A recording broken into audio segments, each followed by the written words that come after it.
پیغمبر علیه الصلاة والسلام مبارک فرمایي که څوک دا غواړي، دا مهمه خبره دا واورئ، که څوک دا غواړي چې الله پاک ماته ډېره ښه ښایسته ځواني راکړې ده، یا الله پاک و ماته ډېر ښایسته کور راکړی دی، یا الله پاک و ماته ډېر ښه اولاد راکړی دی، یا الله پاک و ماته ډېر زبردست عزت راکړی دی، یا الله پاک و ماته ډېر شانداره موټر راکړی دی، نو دا موټر و ځواني و کور و بچان و عزت دا خو سړی د یوې ورځې دپاره نه غواړي، او دا خو د یوې ورځې دپاره نه دی، دا هغه شیان دي چې انسان یې تر مرګه غواړي، دا هغه شیان دي چې انسان یې تر مرګه پورې غواړي.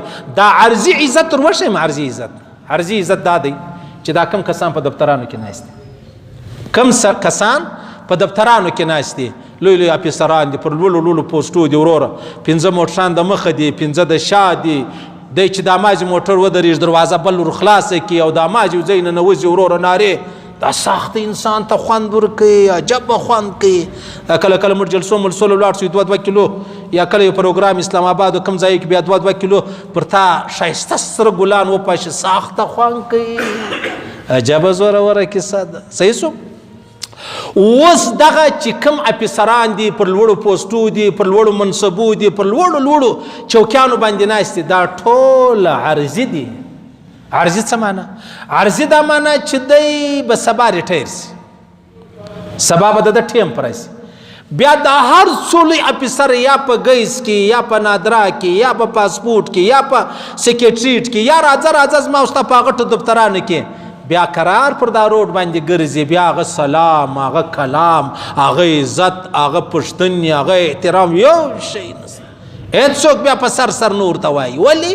وجه دا ده چې دا ټول اعزاز چې و دا عرضي و، دا لکه دا ګلان چې ما در وشول دا عرضي دي، په دې به موږ دغه تاوزو. ولې دوی چا مجلس ته ولاړې وروره څه ګلان یې در باندې وپاشل، څو ورځې بعد پر دغه روډ په خپله تېر سي وروره لار به هم نه درکوي.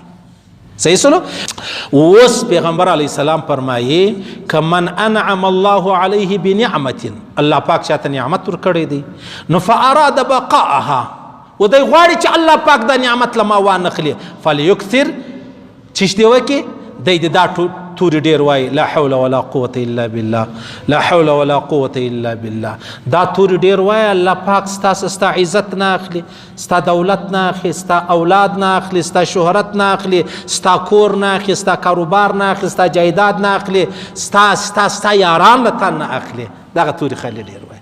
موږ غواړو ګوره موږ کیمرې لګولې دي، موږ چوکیدار کښېنولی دي، موږ چاردیواري وهلې ده، موږ موټرانو ته ټریکران لګولي دي. ولې مې لګولي دي؟ ورکه نه سي. ولې مې لګولي دي؟ څوک یې راسبو نه ځي. نو دا شیان چې موږ لګولي دي دا خو عرضي خبرې دي، پر دا خبرو خو د کافرو م ایمان دی، پر دا خو د کافرو م ایمان دی. ټریکر ولګوه موټر بیا ټریسیږي پیدا کېږي، هېڅ ګران کار نه دی. د مؤمن د مسلمان ایمان دا دی، زه به دا شیان وایم الله پاک ور زما موټر له ما نه اخلي. پوسواس نو پیغمبر علیه الصلاة والسلام چې دا خبره وکړله بیا دا وویل ولولا اذ دخلت جنتک قلت ما شاء الله لا قوة الا بالله. ایوه یار چې مسلمان و دیندار و بل یار ته ویلې ته د خپل باغ له رالې ولې دې ما شاء الله لا قوة الا بالله نه ویل؟ دا څه کوې؟ ولې داسې کوې؟ صحیح سو؟ غواړي چې الله پاک زما عزت برقراره وساتي، غواړي چې الله پاک زما صحت برقراره وساتي، غواړي چې الله پاک زما زامن له ما وانخلي. خندار خلک دعا کوي، خندار خلک وایي ازما دا کار سره پرون ناس زما مشر اکا ډېر محترم معظم سړی دی، هغه ویلې ول په کندهار کې 40 کاله مخکې یو لیونی و، 40 کاله مخکې دا نو اکا ماښام کې سره ده کوي. پخواني خلک دی موبایل در اوس موبایل نه لري، موبایل نه لري، نه پیژني نه په پوهېږي د خیره سره. صحیح ده؟ دا نو مسلماني ده که نه ده؟ ما او تا د ورځې زما په بیان پسې ګرځې، زما په بیان پسې 1.5 سل ګناوې کوي، بیا زما یو بیان اوري 1.5 سل ګناوې.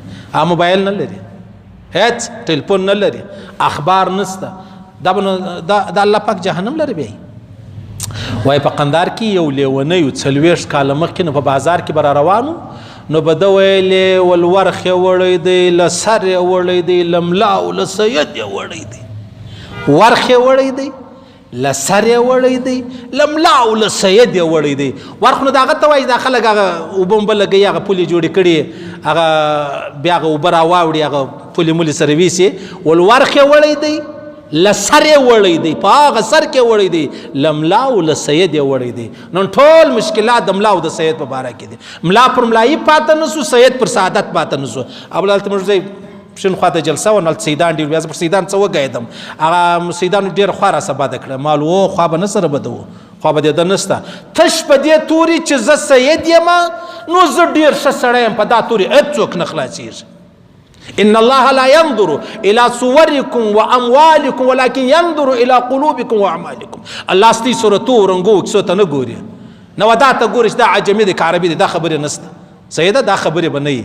نو خبره داسې ده چې قندار والا، ما ګوره ما درته قندار والا وای دعا کوي الله دې د اولاد غم نه درویني، الله پاک دې د اولاد غم وساته، الله پاک دې د خپل بچانو غم نه درویني. دا ډېر زورور توری دی. او د بچانو غم یو زما د بابا څخه پوښتنه وکړئ چې ولاړې وفات سو، الله دې جنت عدن نصیب کړي. یو زما له مور دا به نو زه خپله وکړم، تی بیا په خپلو قریبان کې وکړي، بیا پته درته لګېږي، پته درته لګېږي چې د اولاد غم څه ته ویل کېږي. د اولاد غم سبحان الله دې هر مسلمان وساتي، الله دې هر مسلمان د خپل عظمت په خاطر وساتي. او که چا تور پیښه سوې ده الله دې دون اجرونه ورکړي چې په اجرو کې خالص جنتونه وي.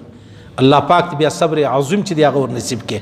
خو بس خبره دا د عزیزانو چې کم سړی دا غواړي چې الله زما د نعمت برقرار وساته، لما د نعمت اخلمه، نو هغه دې څه کوي؟ هغه دې دا وایي ماشاء الله لا قوة الا بالله، ما شاء الله لا قوة الا بالله. نو خبرې خو مې غټ خبرې درته وکړه، بس ما ته دې الله د عمل کول توفیق الله دې ته هم درکړي.